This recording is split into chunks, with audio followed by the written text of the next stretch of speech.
Bienvenue sur DMG TV, les histoires mystiques. Si tu es nouveau sur la page, n'oublie pas de t'abonner, de laisser un commentaire, de liker, de partager. Tu vas raconter une histoire, il y a un numéro à l'écran, là c'est le plus 237 655 81 90 17. Envoie ton histoire par note vocale sur WhatsApp et on va jouer ici sur YouTube. On poste tous les jours sur YouTube à 12h00. La page c'est DMG TV. On a aussi DMG TV sur Facebook, sur TikTok, DMG TV tout simplement. On fait les directs sur TikTok à 20h00 le mercredi et le vendredi. Et ce qu'on fait, c'est pour sensibiliser. Donc n'oubliez pas de liker s'il vous plaît. Partagez parce que ça peut aider quelqu'un. Comment partager? Il y a une petite flèche là. Quand vous entrez dans la page, il y a une petite flèche. Cliquez dessus. Vous pouvez copier le lien ou partager dans les groupes WhatsApp en invitant aux gens à vous abonner à la page parce que justement c'est pour sensibiliser qu'on le fait. Vous pouvez aussi poster le lien même sur les statuts, sur vos statuts WhatsApp, voilà. Merci beaucoup. Donc là on va commencer avec la première histoire. Écoutez attentivement s'il vous plaît. Likez, ok? Première histoire. Rebonsoir ou bonjour selon l'heure à laquelle vous allez écouter cette histoire. Ce sera ma deuxième histoire. L'histoire se passe toujours au Gabon, mais ça c'est pas, c'est dans ma famille, mais pas vraiment. En tout cas, c'est une histoire mystique, voilà, que je vais vous raconter. Du coup, l'histoire se passe au Gabon, bien évidemment. C'est l'histoire du grand-père maternel à mon frère. Vous savez, en Afrique, on dit pas cousin, du coup, je vais dire frère, voilà, parce que c'est mon frère. C'est pas mon cousin, c'est mon frère. Bon, en tout cas, bref, voilà. Et l'histoire commence comme c'est genre son grand-père qui voyageait pour aller dans une autre ville du Gabon, en pirogue. Du coup, quand ils sont montés dans la pirogue et tout, la dame, les gens qui sont au contrôle de la pirogue, ils ont dit, ah, les gars, quand vous montez dans la pirogue là, vous restez que tranquille, vous ne parlez vraiment pas, vous vous taisez. C'est-à-dire que on va arriver à un endroit où vous allez voir des gens qui vendent des articles. Vous ne devez même pas vous adresser à ces gens-là, vous ne devez même pas les regarder. Juste, vous restez tranquille. Vous ne devez rien acheter dans ce qu'ils vendent parce que vous ne pouvez...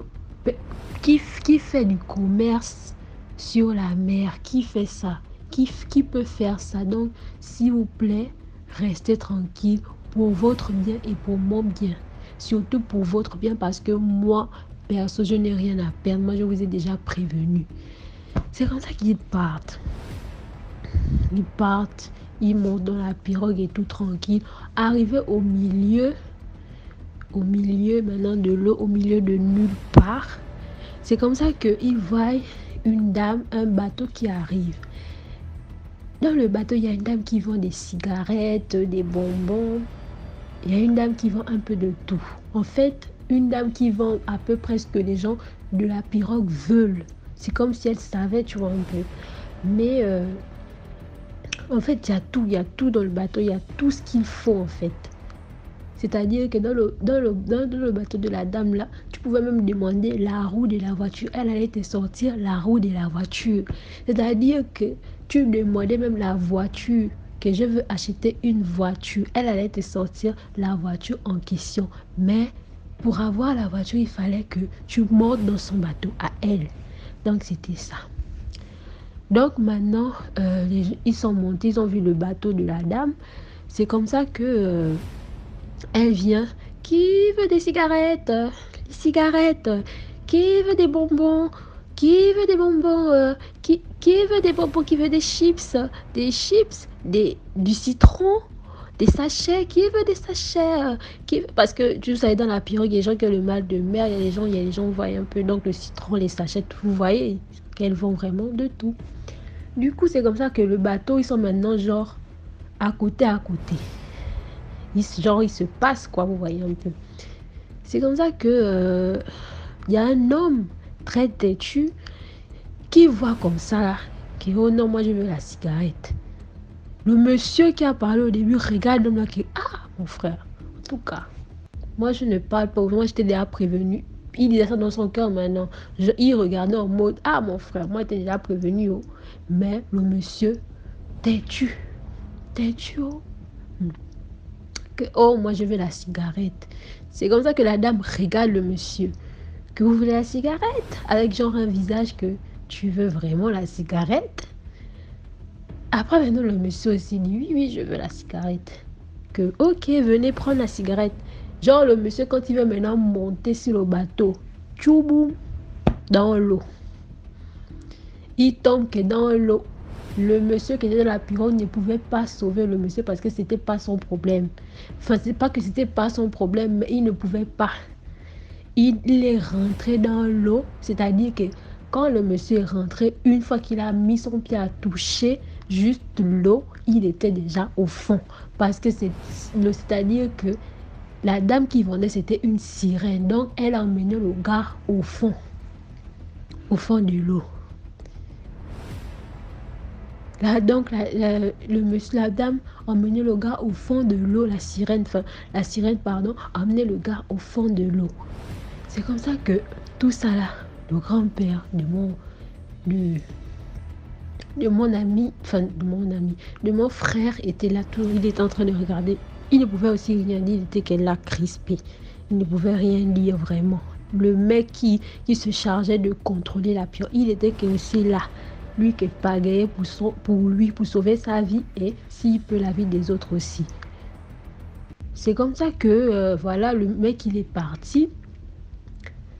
Là maintenant c'est le mec maintenant qui raconte parce que il paraît que le grand-père à mon frère là, il connaissait le mec, enfin l'homme si vous voulez, l'homme qui est tombé dans l'eau. Du coup voilà, c'est comme ça que voilà, l'homme en question peut maintenant raconter au grand-père de mon frère que voilà ce qui s'est passé quand je suis tombée là-bas. Il raconte maintenant que donc la sirène là l'a emmené chez la reine des eaux dans l'Angounié ou la Nyanga, en tout cas une des provinces, je sais plus trop. Donc elle l'a emmené maintenant là-bas chez la reine des sirènes. Elle s'appelle Jacqueline ou un truc comme ça. En tout cas elle a un nom, c'est Jacques ou Jacqueline ou en tout cas un truc comme ça. Alors emmené là-bas maintenant. La sirène a commencé à crier sur lui, à crier sur la sirène qui l'a même emmené. Toi je t'avais dit que je n'aime pas les gens de l'Angounié. Je t'avais bien dit de ne plus m'apporter les gens de l'Angounié ici parce que je ne les aime pas. Où tu l'as emmené ici, pourquoi? Et là-bas, chaque minute qu'il faisait, en fait ici c'était des heures, et chaque heure qu'il faisait là-bas, ici c'était des jours. C'est comme ça que voilà maintenant ils ont que oh mon frère, il regardait maintenant la sirène là, il avait peur, il dit qu'il avait trop peur. La sirène là, il ne peut même pas se souvenir en fait de son visage en fait. C'est comme ça que la sirène lui a dit que oh non, tu vas commencer à travailler, genre tu seras mon esclave. Il a commencé à casser les cailloux avec les autres. C'est comme ça qu'il a trouvé une personne avec tu veux quitter d'ici. Ce monde n'est pas pour toi. Moi je suis déjà habituée. C'est comme ça que l'autre personne là-bas lui a fait sortir en cachette parce que l'autre on va dire c'était déjà devenu une sirène vu que la queue commençait à sortir, vu que ça fait tellement longtemps que cette personne a été là-bas. C'est comme ça qu'on l'a emmené maintenant. On l'a ramené maintenant dans la civilisation et tout. C'est comme ça qu'il a maintenant raconté l'histoire aux gens, à mon grand-père, au grand-père de mon frère. C'était ça ma petite histoire. C'est pour vous dire que il faut toujours respecter les consignes. Les gens, ils vous disent des choses, respectez. Respectez parce que la personne qui vous dit ça, il sait pourquoi il vous dit ça. Moi, on m'a toujours dit que quand tu viens dans un endroit, quand tu viens quelque part, quand tu vas quelque part, autant pour moi, si tu vois les gens marcher à cloche-pied, toi aussi fais pareil. Si tu vois les gens, ils ont 2 bras, mais ils ont caché, ils ont mis un bras dans le haut. fais, dans le t-shirt, pardon, fais pareil. Si tu vois quelqu'un qui n'est pas borne, mais il a mis le truc pour les bornes, fais pareil parce que tu ne sais pas. Tu ne sais pas. Tu ne sais vraiment pas. Donc, faites attention. Et c'était ça ma petite histoire. Et bonne nuit ou bonne journée. Je ne sais pas à quelle heure vous allez écouter cette histoire. Merci beaucoup et bye. Merci beaucoup pour cette histoire. Maintenant, on passe à la deuxième histoire. Bonjour DMG TV. Bonjour à toute la communauté DMG. Je suis heureuse de venir vous raconter une fois de plus mon histoire que j'ai vécue. Et je vous invite à liker, partager pour plus sensibiliser les gens, surtout notre jeunesse. Voilà, mon histoire s'est passée sur Facebook, où je passais des moments vraiment très, très, très difficiles parce que je travaille dans une structure et on était en fin de contrat, quoi. Il fallait attendre le nouveau contrat et ça a mis beaucoup de temps. Nous avons pratiquement fait 3 à 5 mois sans travailler parce qu'on attendait le nouveau contrat. En fait, on menait des petites activités, mais on n'avait pas de salaire. Alors, c'était devenu très difficile à mon niveau de pouvoir nourrir mes enfants et voilà, subvenir aux besoins quotidiens et payer les factures et tout autre. Je me suis même retrouvée endettée dans tout le quartier avec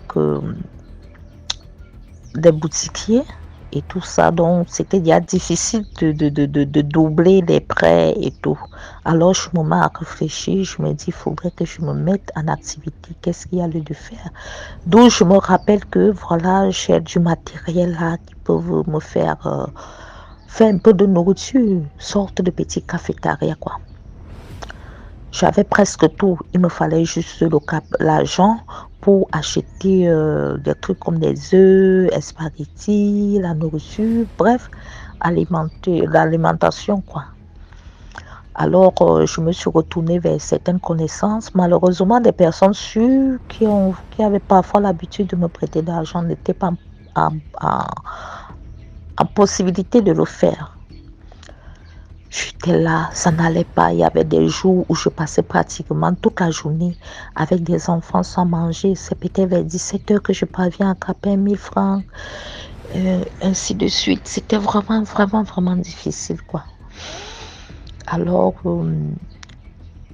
dans mes balades sur Facebook, mes différents groupes, parce que j'étais tellement stressée, parfois c'est sur Facebook que j'essayais un peu de me détendre et tout.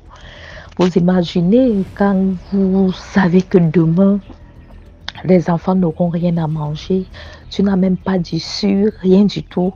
En fait, tu dors sans dormir. Ça, beaucoup le savent. Alors, en me baladant dans les réseaux sociaux, je tombe sur la publication dans un groupe de femmes où il y a une dame qui demandait un prêt, qui demandait des personnes qui font dans l'usure parce qu'elle a une urgence. Je dis, ah tiens, peut-être je peux profiter derrière cette dame pour parvenir à avoir mon prêt de 50 000 et puis j'essaie de me lancer.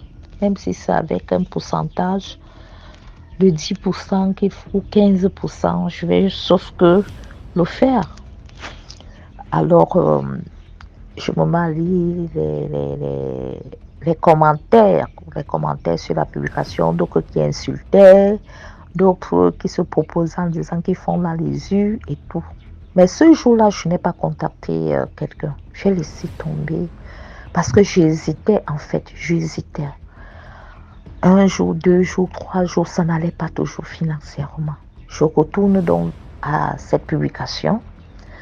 Et quand je retourne à la publication, j'essaie de lire des personnes qui se proposaient en disant qu'ils font dans les yeux. Je contacte un premier monsieur. Bref, on ne s'est pas entendu avec le premier monsieur parce que lui, il a dit il prête des grosses sommes d'argent à partir des millions. Et les garanties sont les titres fonciers ou les voitures. Bref, des objets de grosse valeur aussi. Bon, Après, je contacte une deuxième dame. C'est cette dame, je lui dis, voilà, je viens vers vous parce que j'ai lu dans une publication que vous faites dans l'usure. Elle me dit oui. Je lui dis, quelles sont les conditions et les garanties? Elle me dit, non, c'est la garantie. Je lui dis, ok. Je dis, voilà, j'ai besoin de 50 000 francs pour mener une petite activité temporaire. Elle me dit, ok, il n'y a pas de problème, 50 000, c'est rien. Je lui dis que non, je voudrais faire un petit cafétéria. Elle me dit, ok, d'accord. Après, elle me dit, mais pourquoi ne pas prendre 100 000 francs? Je suis capable de te donner même 100 000 francs et plus si tu veux. Je lui dis, non, je préfère prendre un argent dont je suis sûre de rembourser quoi qu'il en soit. Elle me dit, non, moi, je vous proposerais de prendre plus de 50 000. Je lui dis, non, je prends 50 000. Elle me dit, ok, où tu habites? Je lui dis, mon quartier. Et je lui dis, voilà, c'est une maison familiale où j'habite depuis longtemps et tout, donc tu n'as pas à t'inquiéter. Elle me demande, voilà, tu as les enfants? Je dis, oui, j'en ai 3. Elle me dit, ok, c'est une bonne chose. Elle me dit, bref, moi je me dis, elle me pose des questions parce qu'elle voudrait se rassurer que je suis quelqu'un de responsable et qui va rembourser son argent. Elle me demande mon numéro de téléphone. Je donne mon numéro de téléphone.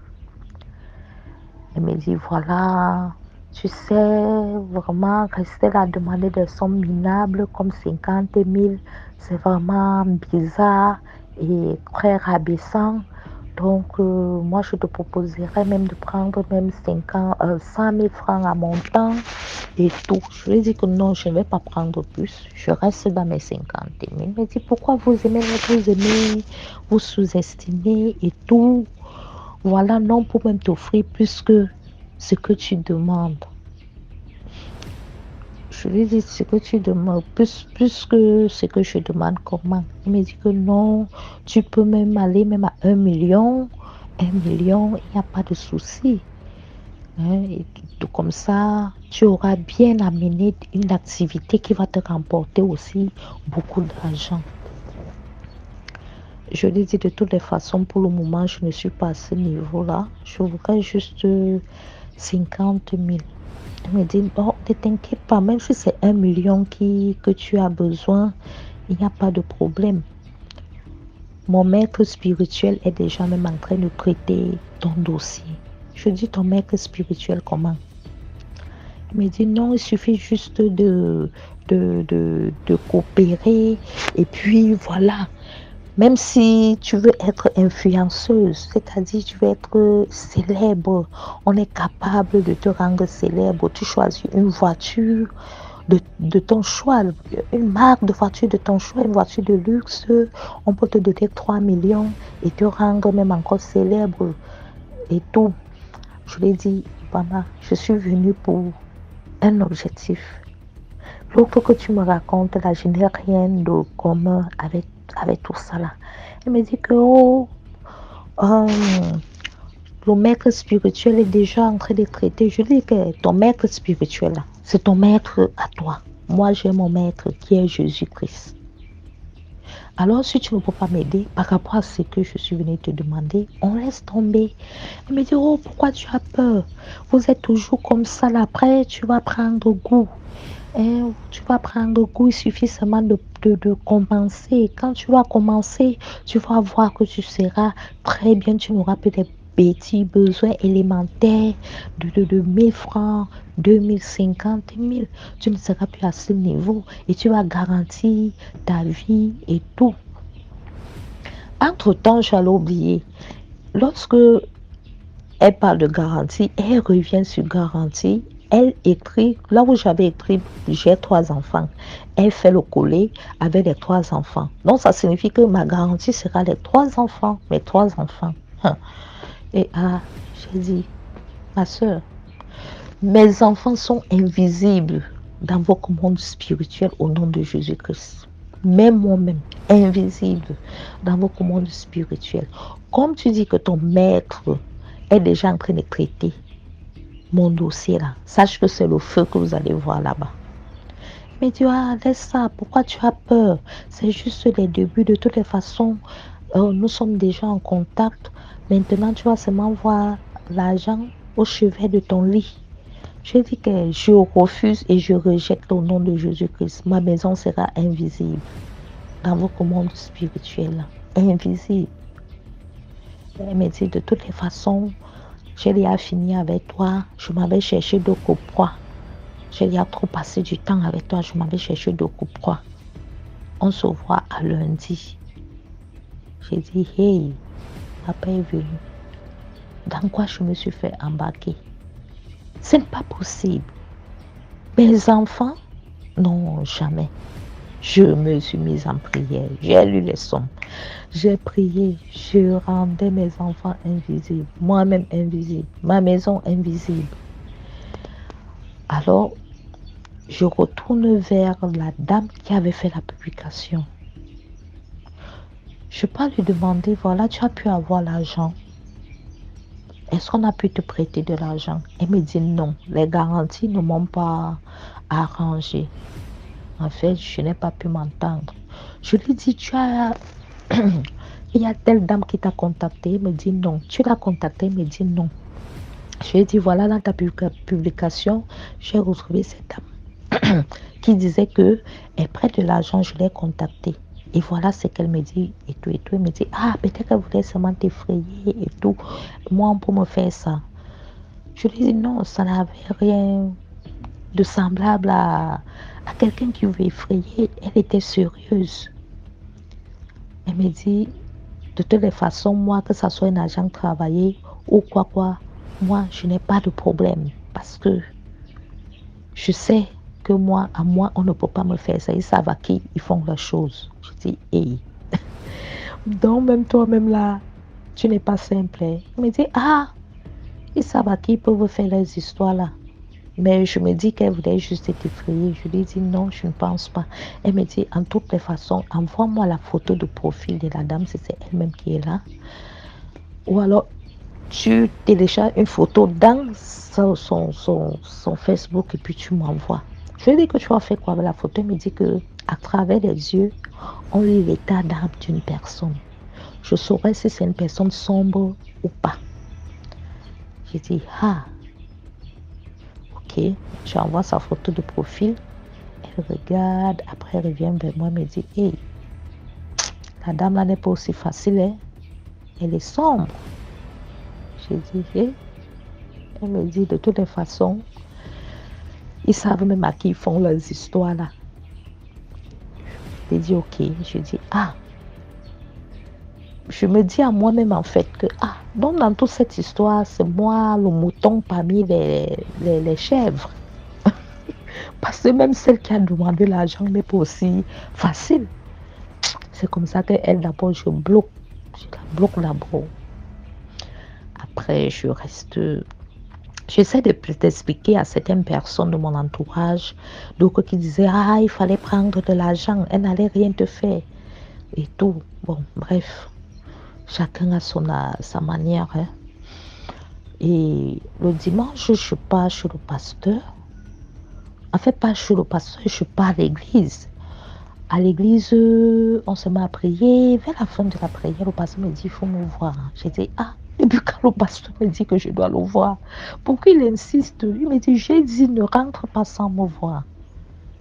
Le culte n'était pas encore fini. Hein. Il insistait, ne rentre pas sans me voir. J'ai dit, ah, ça c'est encore... Le père, si lui, il a encore vu quoi, même sur moi, non. C'est comme ça là qu'à la fin du culte, je pars vers lui dans son bureau. Il me dit, pourquoi l'esprit me demande de prier sur toi? C'est comme si tu as un problème. Mais en fait, je ne vois pas ce problème-là. Mais l'esprit me dit de prier. Je lui ai dit que non, moi, je n'ai pas de problème. Il m'a dit que tu n'as pas un problème au niveau de ton lieu de service. Je dis non, bon, c'est vrai qu'on en attend des contrats et tout. Il m'a dit que tu n'es pas malade. Il m'a dit non. Quelqu'un n'est pas malade à la maison. Je dis non. Je reste, et c'est d'où je me rappelle de cette histoire à Facebook. J'ai dit, ah, voilà, j'ai vécu telle chose à Facebook. Voilà, je finis de relater ma conversation avec la dame. Il me dit, ah, voilà, c'était ça le signe de prière. C'est comme ça. on se met en prière, on prie. Il me dit, en soirée, viens avec Estelle, on va prier, on va bénir et tu iras asperger dans ta chambre. De telle manière qu'aucun esprit vraiment ne va venir là-bas à la maison pour quoi que ce soit. C'est comme ça, en soirée, je suis allée avec Estelle, on a prié encore, on a béni, je suis venue asperger partout dans la maison. Et voilà, le lundi, la dame m'écrit. Elle me dit, voilà, tu as bien réfléchi. Quelle est ta réponse? Je ne dis rien. Elle insiste. Elle me dit, je sais comment tu as réfléchi. Tout est déjà prêt pour toi. Tout est déjà prêt pour toi. Donc, il suffit seulement de ton OK. Et puis, ça marche. Je dis, hey, la femme, tu es vraiment décidée sur moi. Je lui dis que j'ai dit que je ne veux rien de vous. Mais il dit, tu ne veux pas, tu veux passer ton temps à être misérable dans ta vie misérable là. Je l'ai seulement bloqué. Je suis bloquée une fois.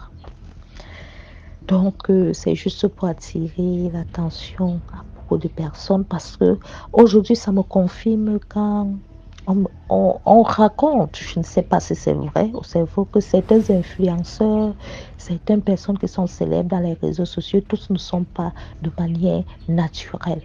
Donc, certains sont dans les loges bizarres et tout. Ça m'a vraiment prouvé.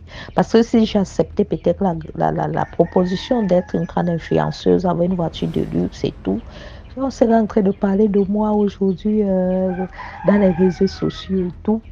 Pourtant, ça n'allait pas être simple. Merci beaucoup pour l'histoire. Et là, on va passer à la troisième histoire. Bonjour MDG. La dernière fois, j'ai envoyé un vocal. On dit vocal là est sombre. Donc aujourd'hui, je vais ramener encore. Bon, c'est une fille. Un jour, on allait se croiser chez un couturier dans nos quartiers ici. Donc, on était assise là, il la connaissait pas, mais ne connaissait pas aussi.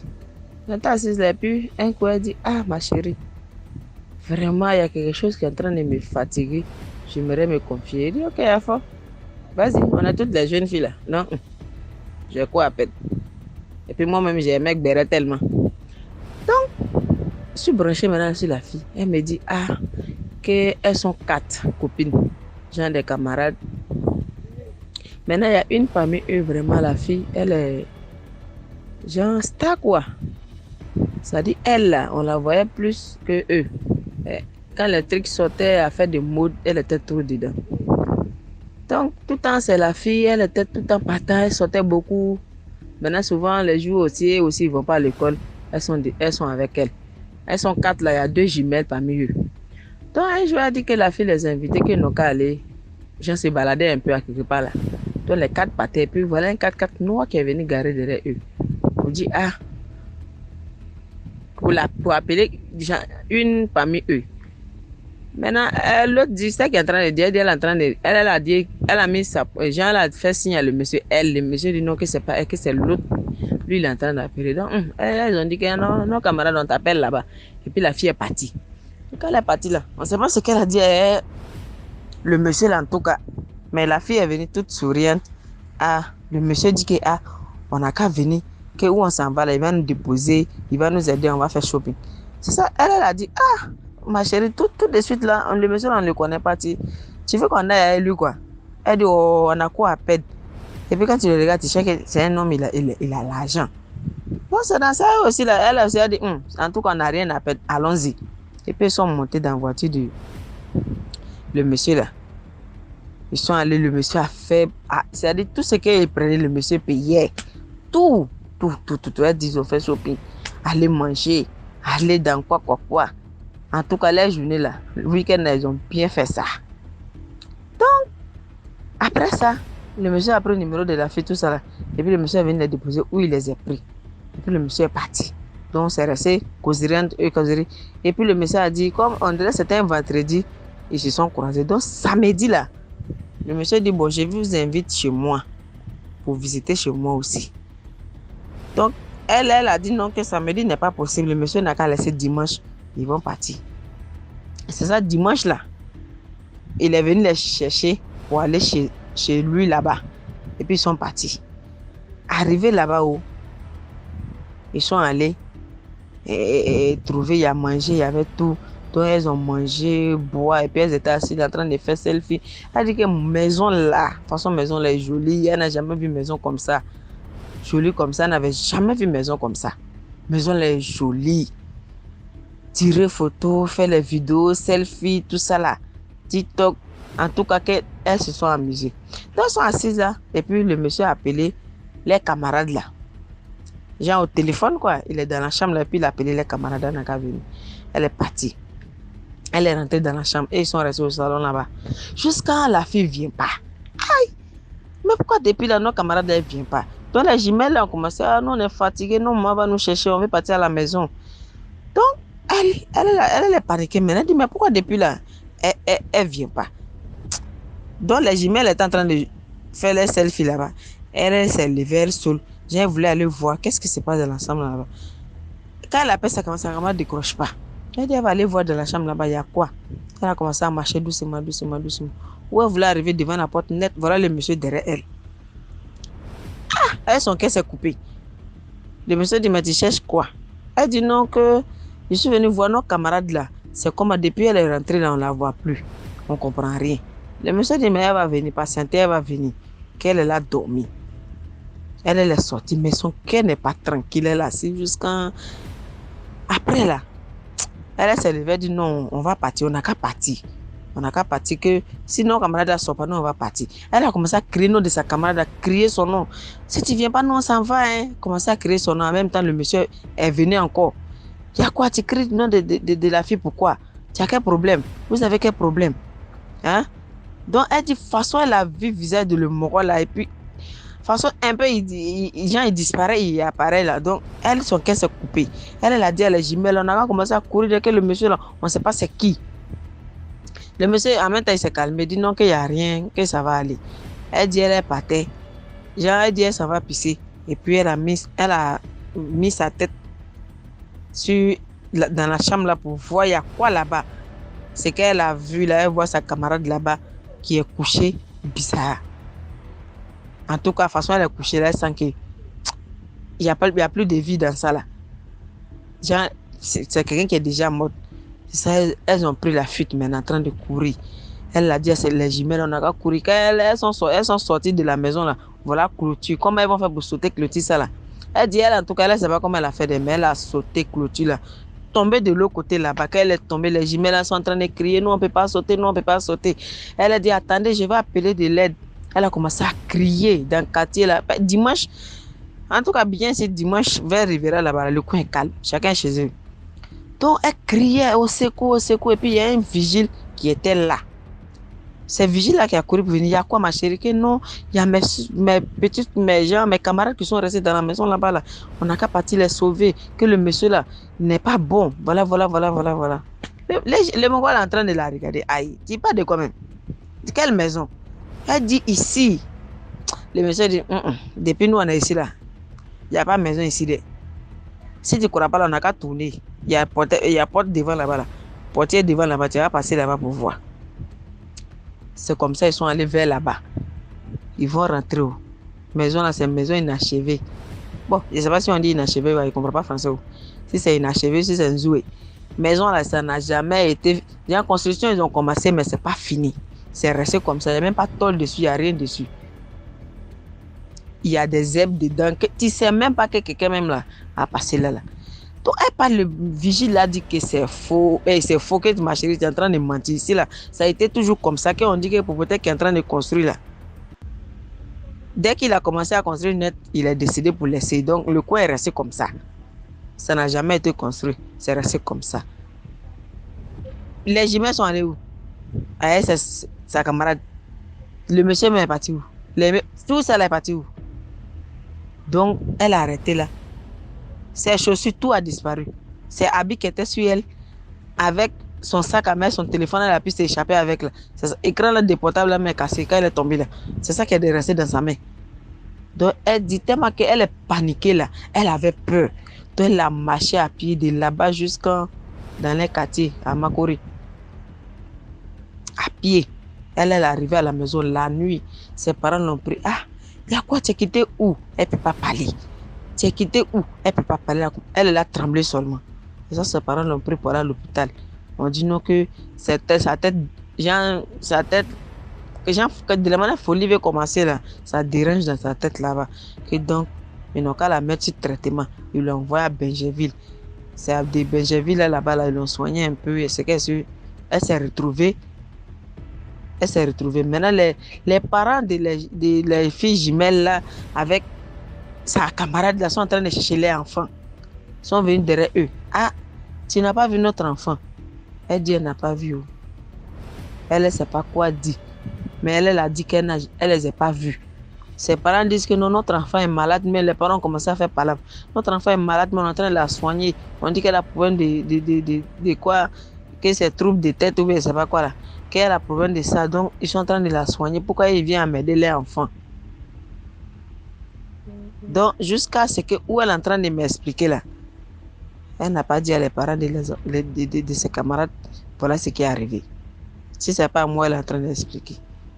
Donc, elle dit que voilà ça. Il dit, ah, même si moi, bon, si c'est moi, en tout cas, moi, j'aimerais que tu en parles à tes parents un peu pour voir ce que les parents vont dire. Sinon, ça là, franchement, c'est resté comme ça. Elle dit, elle ne va pas dire. C'est dans son cœur, elle seule. Mais folie la main, d'après elle dit folie la main, c'est pas encore quitté. Qu'il y a des moments qui arrivent là, elle devient bizarre. Mais il y a des moments qui viennent, elle, ça va. Il dit, soit on a qu'à aller à l'église, ils vont prier sur elle. Dans ces mois-là, il y a beaucoup de choses. Il y a beaucoup de choses même. Faisons attention, oh, les filles. Hein, fait comment? Nous aussi, on est là, on ne veut pas travailler. La facilité seulement. L'argent. L'argent, mais tu ne sais même pas où ça quitte. Tu ne sais pas où ça quitte.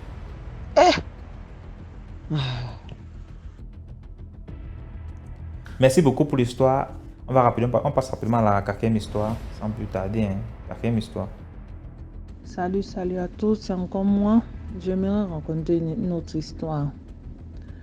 L'histoire de mon deuxième accouchement. Parce que j'avais eu le premier avec mon premier copain que j'ai beaucoup aimé. Et ça n'avait pas marché. Pas parce qu'on avait des problèmes, c'était spirituel. Parce que jusqu'aujourd'hui, je regrette. Et j'allais à l'église à ce moment-là, je priais beaucoup. Et un jour, j'ai rencontré celui qui deviendra le papa de ma deuxième fille. Je l'ai rencontré, j'étais avec ma première fille le jour-là. Le temps là, moi, je portais mon bébé au dos et je marchais des kilomètres. Je ne vais pas dire, mais à Yaoundé. L'église était à Tinga, on vivait vers... Bon, je ne vais pas donner le quartier. Et puis, quand on s'est arrêté, ma première fille, le genre, jusqu'aujourd'hui, elle est quelqu'un qui sourit à tout le monde. Vous voyez le genre d'enfant de paix là, qui est calme, douce. Mais ma fille a dit non, non maman, je ne le veux pas. Je n'ai pas écouté. Donc bref, j'avais écouté. J'ai commencé à tourner ce gars. Chaque jour, il se place là pour attendre quand je sors de l'église. Il a fait 8 mois. Il me harcelait. Un jour, j'ai dit, je vais manger avec lui. Et puis, je vais lui dire que je ne veux pas. Je veux quelqu'un qui prie comme moi. Allez manger là, mes soeurs, ne faites jamais l'erreur. Quand votre cœur dit non, ne faites même pas l'erreur de partir une fois. Allez manger, le gars m'a charmé. Le même soir que j'ai mangé, j'ai commencé à tomber amoureuse du gars. Ça n'a pas mis long, le gars m'a mis enceinte. Quand j'étais enceinte, c'était dans une cour familiale. Son neveu, parce qu'il avait des grands neveux. Il est né d'une famille de 14 enfants. Sa mère a eu 10 filles avant de l'avoir. Il était le 11e et puis il est sorti un garçon. Donc il voulait absolument un garçon. Donc ce qui fait que son neveu m'a dit un jour en parabole que voilà l'herbe que notre grand-mère, elle envoûte souvent ses belles filles et ses beaux garçons. Mais quand vous êtes sur le poids du charme, vous ne pouvez pas croire. Le gars a commencé à me frapper. Le gars a commencé à me menacer. Je n'ai pas fait de visite. J'ai fait 9 mois de grossesse sans visite. Sans visite. Il m'a dit qu'il ne me donne pas l'argent, que je dois mourir. Je suis restée, j'ai pleuré. J'ai passé mon temps à m'évanouir parce qu'il me stressait. On ne veut pas m'amener à l'hôpital. Il me frappait. Il me frappe s'il ne voit pas le sang couler avec la grossesse. Il ne me laisse pas. Je rentre chez nous, je suis née dans un foyer polygamie. On se moque de moi, on me critique, ma propre maman m'avait rejeté.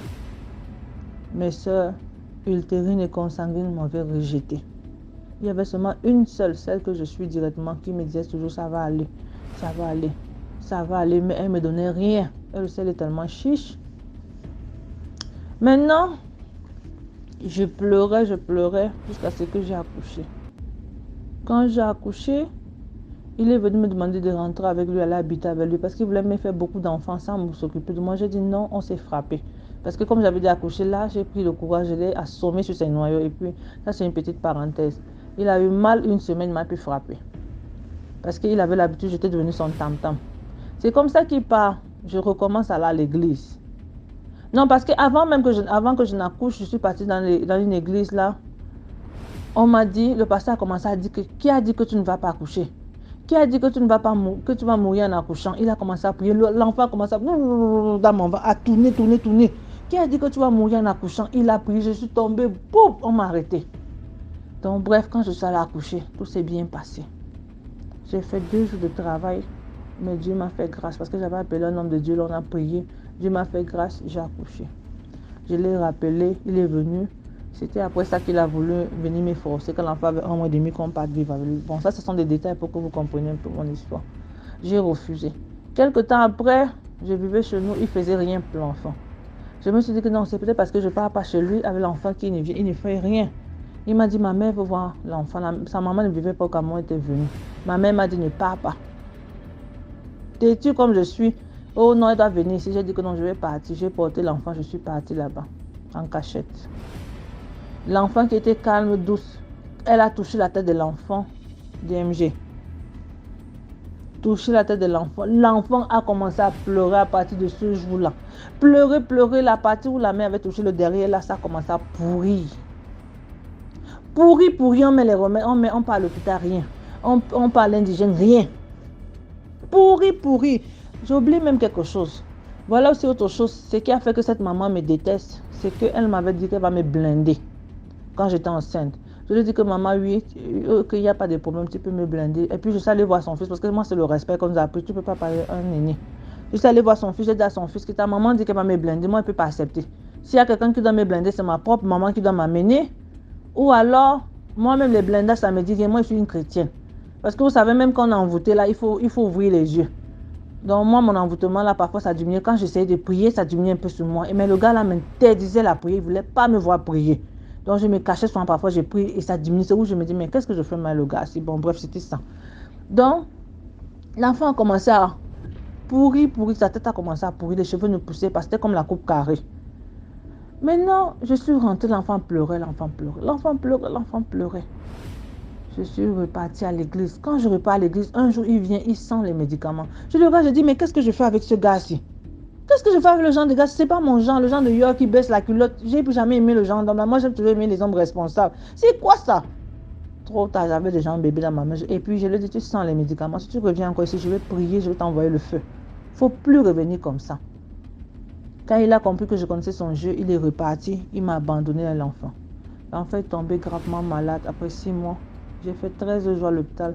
Parce que l'enfant perdait là. Elle avait eu une bronchite sévère et un début d'asthme.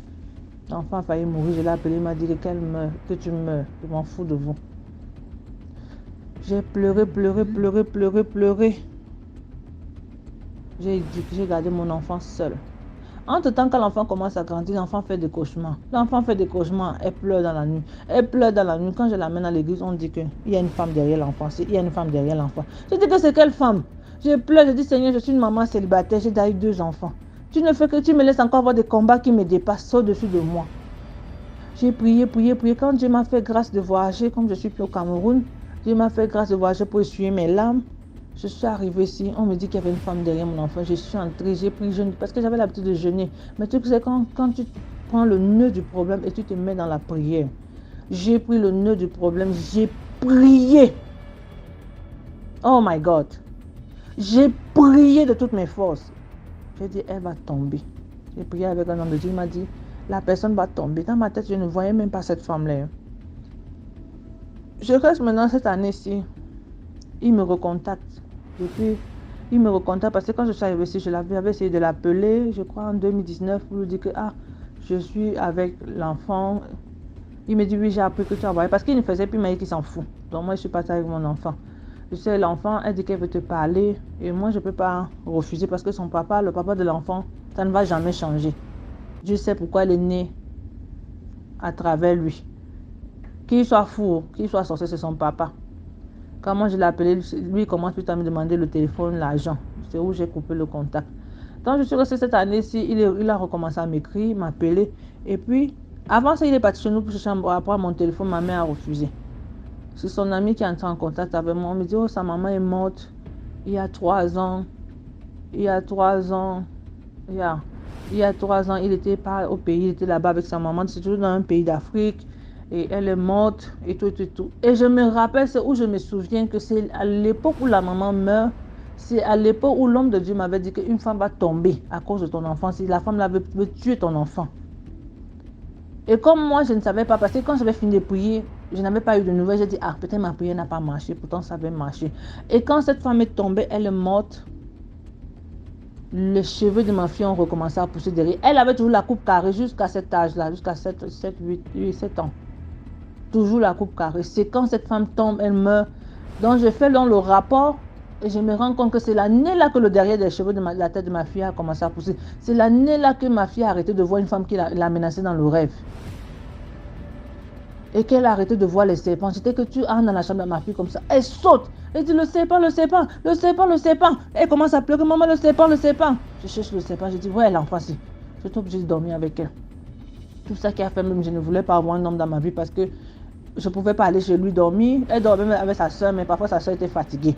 Je ne pouvais pas aussi amener un homme. Moi, je ne peux pas amener un homme dans ma maison parce que moi, même pas parce que j'ai des filles, j'ai des enfants. Je veux que ce soit un homme sérieux avant que je l'amène. Si c'est pour le mariage, oui. C'est comme ça que je me fais le rapprochement. Je vois que c'était elle qui était en train d'envoûter ma fille. Donc, en fait, elle voulait sacrifier ma fille parce que j'avais refusé qu'elle me blinde. J'avais refusé de faire ce qu'elle voulait. Et quand j'avais refusé qu'elle me blinde comme ça, elle a commencé à dire à son fils que la fille ne s'est pas restée. Elle a trop fréquenté. Son fils n'a pas fréquenté. Et moi, je ne regardais même pas ça. Et c'était même l'envoûtement même.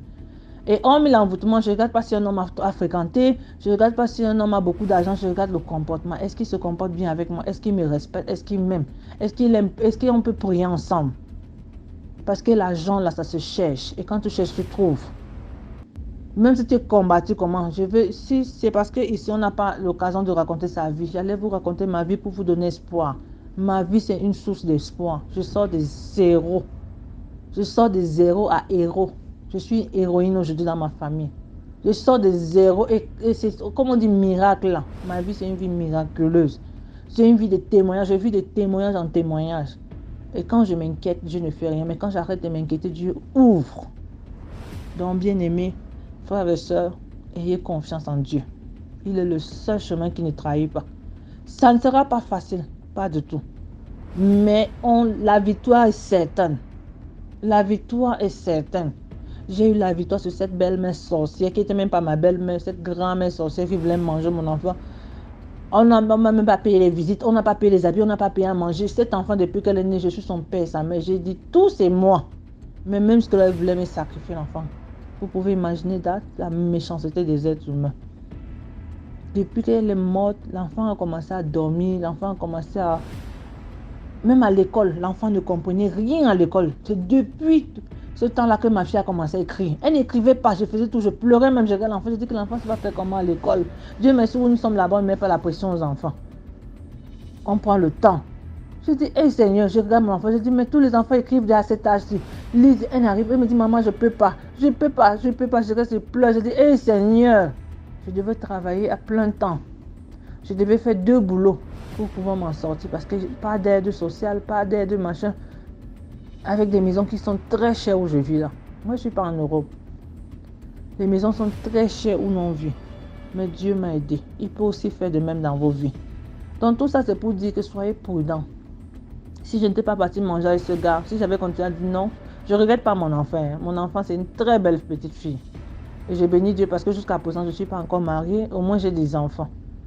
Quand je vais me marier, parce que je sais que je vais me marier, quand je vais me marier, même si je ne fais plus d'enfants, ce n'est pas grave. Au moins, j'aurai déjà mes 2 filles qui sont comme Elles sont même mes sœurs parce que ce sont des enfants qui me conseillent même plus que des grandes personnes.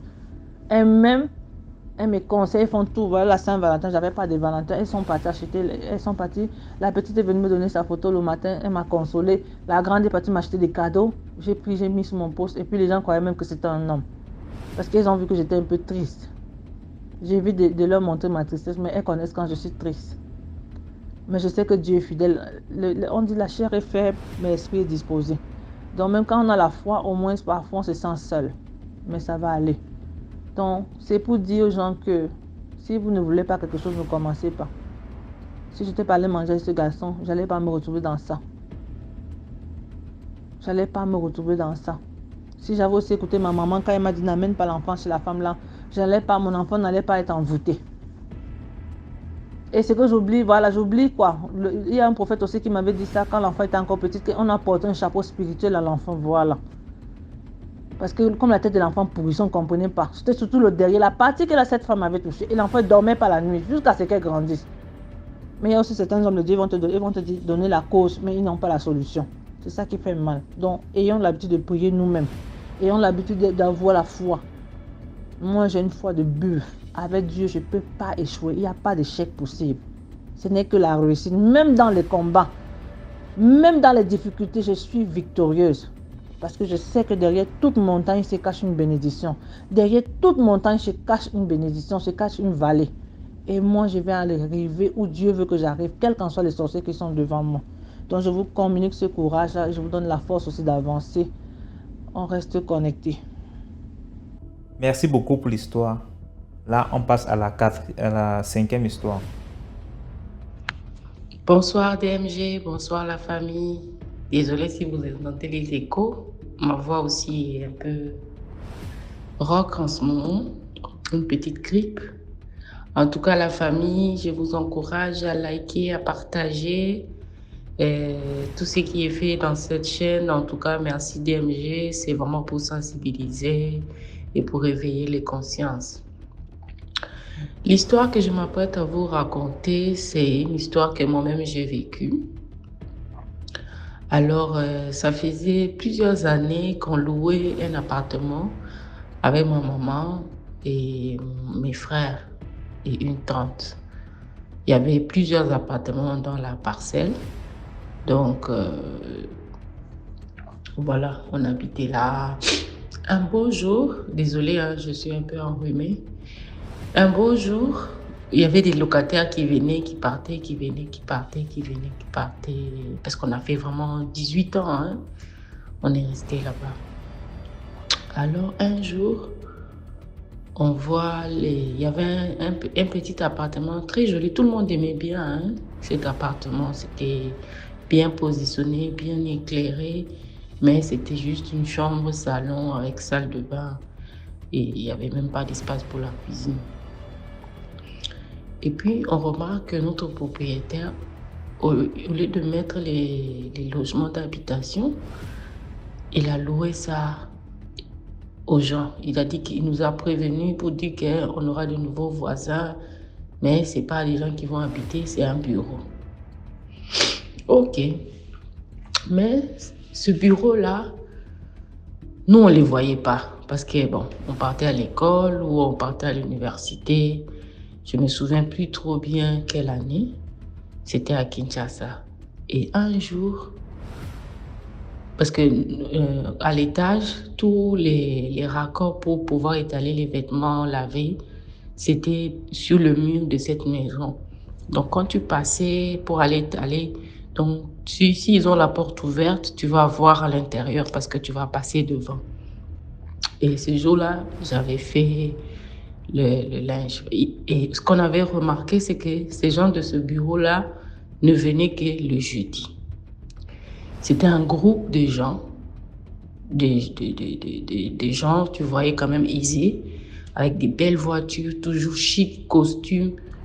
Dans un quartier quand même, on s'est demandé, mais il y a des bureaux en ville, qu'est-ce qu'ils viennent faire ici, quoi? Ils doivent avoir les moyens de se payer des beaux bureaux. Mais ils sont venus dans ce quartier-là. Mais bon, ce n'était pas notre affaire. Mais ce qui nous a beaucoup intrigués, Donc, ce jour où moi je faisais la lessive, je suis allée pour étaler mes habits et c'était un jeudi. Ils avaient leur réunion. Donc, en passant, j'étais un peu curieuse de voir que font ces gens.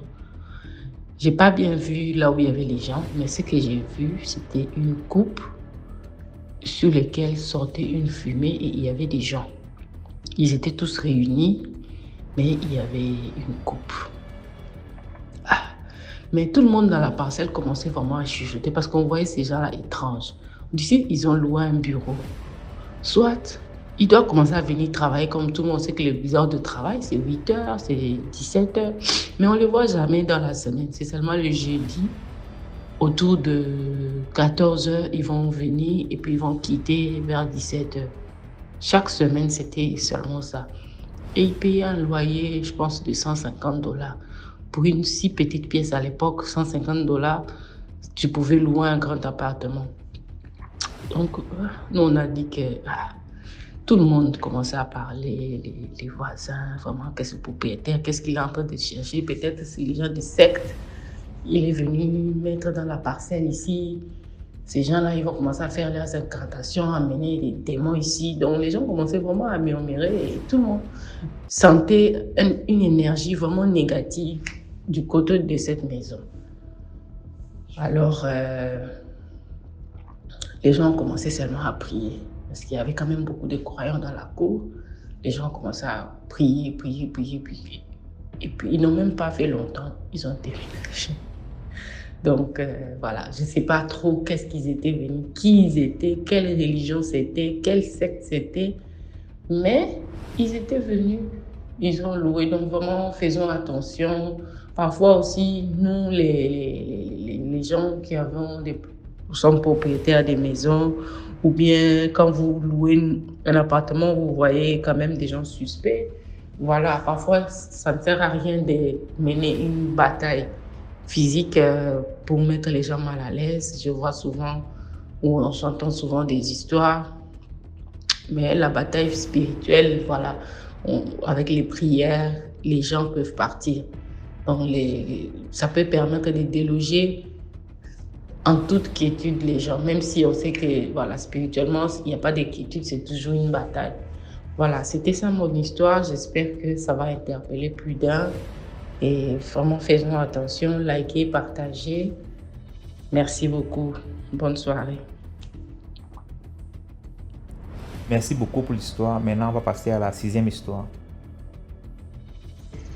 Bonjour DMG TV. Bonjour à la communauté de DMG. L'histoire que je vais vous raconter m'a été racontée par ma grande sœur. Et cette histoire a été vécue par la collègue de ma grande sœur. Déjà, moi, c'est Gina. J'envoie ce message. Je vous raconte cette histoire depuis le Gabon. Voilà. Ma grande sœur, elle a été affectée à Mouila. Elle est institutrice à Mouila. Elle nous raconte que sa collègue, un matin, en venant à l'école, en attendant le taxi pour se rendre à l'école, un matin, elle a remarqué une meute de chiens. Une meute de chiens qui était, on va dire, agitée. Comme si ils allaient se battre entre eux, quelque chose comme ça. Il y avait des grognements et tout. Et la meute de chiens ne faisait que se rapprocher d'elle.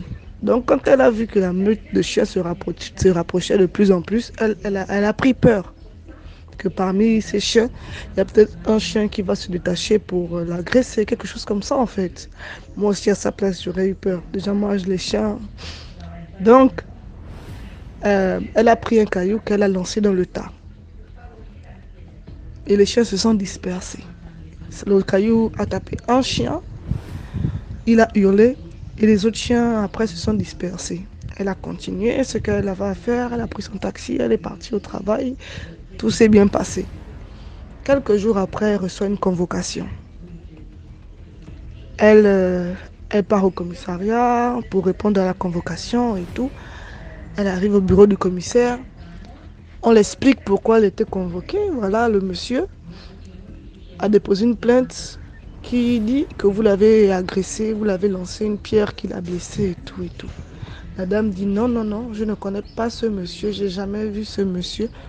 Et je ne l'ai jamais lancé de pierre. Le monsieur dit, si, vous m'avez blessé, c'est vous qui m'avez fait cette blessure. Avec une pierre, vous m'avez lancé un caillou. Rappelez-vous, madame. La dame fouille, elle essaie de se rappeler, elle dit, non, monsieur, je suis désolée. Et déjà même, pourquoi je vais vous lancer une pierre, on ne se connaît pas. Si je l'ai fait, c'est que vous m'avez provoqué d'une manière ou d'une autre, mais je ne me rappelle pas vous avoir déjà croisé, encore moins vous avoir jeté une pierre. Monsieur dit, la dame dit au commissaire, non, monsieur, honnêtement, je ne me rappelle pas avoir rencontré ce monsieur. Le monsieur perd patience. Il dit, vous ne vous rappelez pas ce matin où vous avez croisé une meute de chiens qui se rapprochait de vous, vous avez jeté le caillou. Oh. Excusez-moi, c'est mes parents qui tentent de faire leur Congo entre eux. Donc, voilà, le monsieur dit, vous ne vous rappelez pas que vous avez jeté un caillou dans une meute de chiens et ce caillou a tapé un chien. La dame dit, oui, effectivement. Toujours dans la colère, le monsieur dit, mais le chien là, c'était moi. Après lui-même seul, il se rend compte qu'il a fait une bourde. Au final, c'est le monsieur qui a été arrêté pour sorcellerie. La dame, elle est retournée chez elle, comme pour dire que peu importe la durée de la nuit, le jour finit toujours par se lever. Le monsieur, sous sa forme animale, a reçu le caillou. Mais je ne sais pas s'il est con ou si c'est juste la méchanceté qui l'a poussé à faire ça. Il s'est dit, bon, après, je vais aller porter plainte à cette dame. Comment tu peux raisonner de la sorte? Avec tous les chiens, moi, je veux peut-être dire que tous ces chiens qui étaient autour avaient senti que ce n'était pas un chien normal. Raison pour laquelle ils étaient autour de lui et ils étaient en train de s'agiter peut-être. Parce qu'ils voulaient se battre avec lui, ou bien je ne sais pas s'ils formaient tous une même meute qui ressortait du même endroit. Mais tu peux faire du mal même pendant 30 ans, pendant 10 mois, pendant 1 an. Personne ne t'attrape, personne ne te contre. Mais le jour que Dieu a décidé que tu seras dévoilé aux yeux du monde, même une pierre, c'est pas la pierre qu'a tué Goliath. Même une seule pierre. Et comme par hasard, dans toute une meute de chiens, il a fallu que la pierre là touche ce monsieur qui était sous sa forme animale. Vous voyez comment Dieu fait les choses. Le vampire existe, ça existe. Voilà, c'était tout pour aujourd'hui. Merci d'avoir regardé jusqu'à la fin. J'espère que vous avez liké la vidéo, partagé. N'oubliez pas de liker, partager, de commenter. Dites-nous d'où vous regardez la vidéo en commentaire. On se reprend demain à 12h00. Je vous invite à envoyer vos histoires sur le numéro qui est à l'écran, qu'on puisse les jouer ici sur YouTube. Voilà, on se prend demain. Ciao, ciao.